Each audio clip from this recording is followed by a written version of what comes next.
Et bonjour, c'est Camille en direct de la fermette. Aujourd'hui, je voulais vous faire une petite présentation de mes pigeons cauchois. Alors déjà, je vous invite à vous abonner pour ceux qui ne sont pas encore abonnés, à liker et à partager mon contenu s'il vous plaît. Après, si vous avez des questions, n'hésitez pas à les poser en commentaire, je me ferai un plaisir d'y répondre. Alors, le pigeon cauchois. Il faut savoir que c'est un pigeon qui est français, il est originaire de Caux en Normandie. J'ai choisi de faire cette race de pigeon parce qu'elle est très prolifique, rustique et qu'il est très savoureux pour sa viande. Après, j'aime beaucoup la race, la robe est très belle. Il est de taille assez grande comparé aux standards de certains pigeons.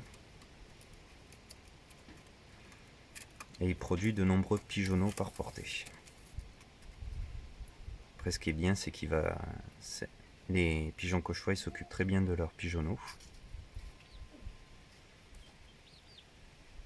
Alors, j'ai choisi également ce pigeon parce qu'il a la particularité de rester proche de son pigeonnier, même s'il est en semi-liberté ou en liberté totale. Moi, pour le moment, ils sont en semi-liberté. Bon, c'est des jeunes, ils ont que 2 mois, ils ne sont pas encore sexés. Et je leur ai coupé le bord des ailes tout simplement pour pas qu'ils s'enfuisent. Voilà. Mais ils sont en semi-liberté. Et après, le but avec le temps, c'est qu'ils seront en liberté totale une fois qu'ils m'auront fait au moins 2 portées dans mon poulailler. À partir du moment où ils ont fait entre 2 à 3 portées dans le poulailler, enfin moi, c'est un poulailler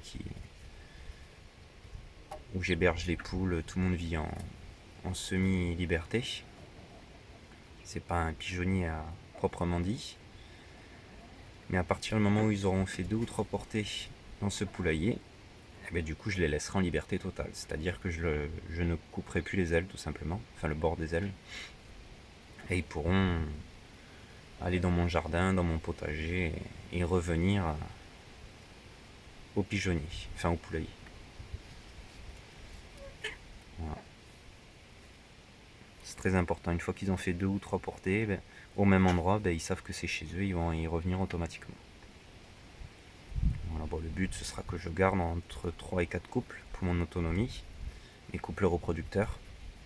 Et les jeunes pigeonneaux, dès qu'ils seront prêts, je les tuerai pour la chair tout simplement. Ce qui est intéressant, c'est qu'ils peuvent vivre sur des petites surfaces. C'est un pigeon qui s'adapte très bien aux petits environnements. Voilà, pour ceux qui ont des petites surfaces, c'est quand même bien. Bon, moi je suis sur une petite surface, mais bon, après, comme ils seront en liberté, ils pourront quand même se balader. C'est quand même assez sympa, surtout à voir. Enfin, personnellement, je me régale avec l'élevage des pigeons. Même si je débute, là, j'ai pas encore trop fait les endroits pour nicher et tout ça, ils sont vraiment en semi-liberté. Je me suis beaucoup consacré à l'élevage de mes lapins qui m'a pris beaucoup de temps. Et là, il faut que je refasse tout ce qui est nid pour les pigeons, pour les poules. Je voudrais refaire des trucs un peu plus propres, plus spacieux et qui se sentent mieux. Et pour moi-même aussi, parce que je suis assez maniaque et j'aime bien que ce soit bien propre. Alors ce pigeon, il est d'assez grande envergure, comparé à l'autre race que je fais, qui est juste à côté, qui est beaucoup plus petit lui. C'est un couple aussi que j'ai la femelle juste derrière. J'adore aussi ça. Très beau coloris, mais je ferai une présentation sur ce pigeon-là aussi, enfin sur cette race. Alors le pigeon cauchois, il est de forme allongée, de grande envergure. Bon, il est très utilisé pour sa viande, surtout en gastronomie, parce que sa chair est très bonne gustativement.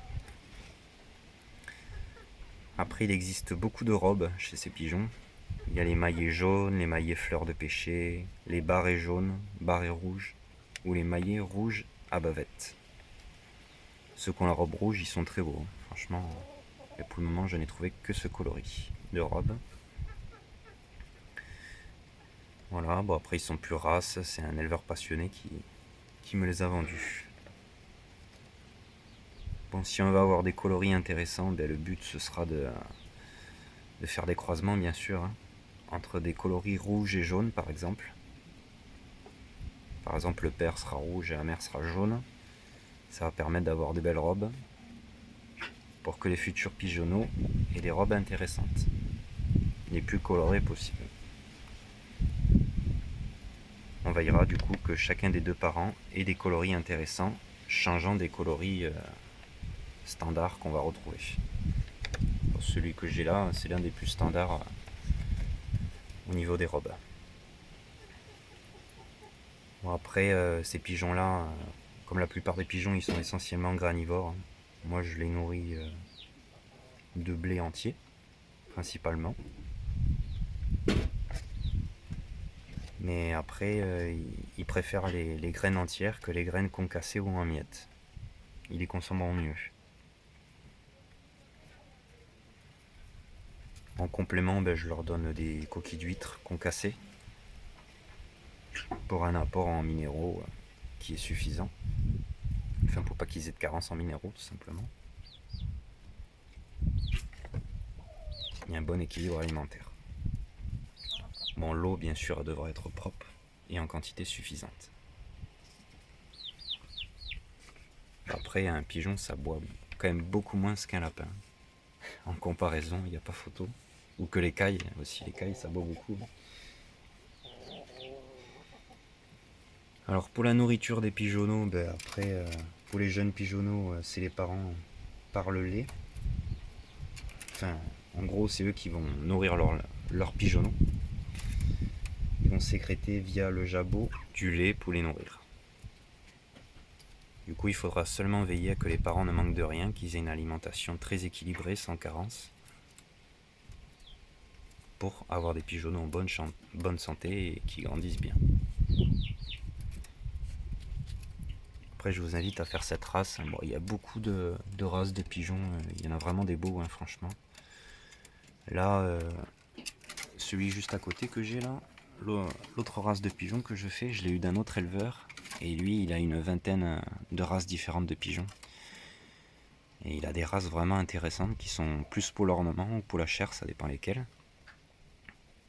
Et normalement, d'ici fin janvier, début février, je risque de faire une petite vidéo sur son élevage, où il nous fera une présentation de toutes les races de pigeons qu'il fait, quelle utilisation ils ont. Enfin, lui aussi, il est passionné, mais bon, c'est vrai qu'il en a beaucoup plus que moi. Il a vraiment des grandes volières et il fait beaucoup de races différentes. Et c'est vrai qu'il y a vraiment des... Il faut dire ce qui est, il y a des très beaux coloris chez les pigeons. Donc d'ici fin janvier, début février, je vais chez lui pour faire un petit reportage sur toutes les races de pigeons qu'il fait. Voilà, pour ceux que ça intéresse, elle sera dans la playlist des pigeons fermiers que je vais créer à partir d'aujourd'hui. Ça fait un moment que je voulais faire des vidéos sur mes pigeons. J'avais pas trop eu le temps, parce que comme je vous dis, les lapins m'ont pris énormément de temps. J'ai fait beaucoup de clapiers. Bon là, c'est mes nouveaux clapiers que je suis en train de concevoir. Bon, j'ai pas fini. Hop là, je vais me mettre un peu plus loin pour qu'on les voit. J'ai fait 3 grands casiers. Voilà. Après, il faut que je fasse la toiture. Je vais mettre les abreuvoirs. J'ai commencé à grillager. Là, je vais faire des grandes portes juste à l'avant. Voilà. Mais normalement, ce sera pour mes pigeons je me mélange. Pour mes lapins en engraissement.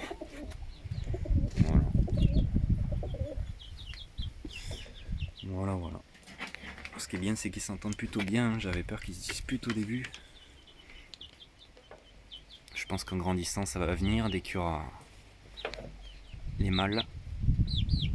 Mais là, pour le moment, ça va, ils s'entendent plutôt bien.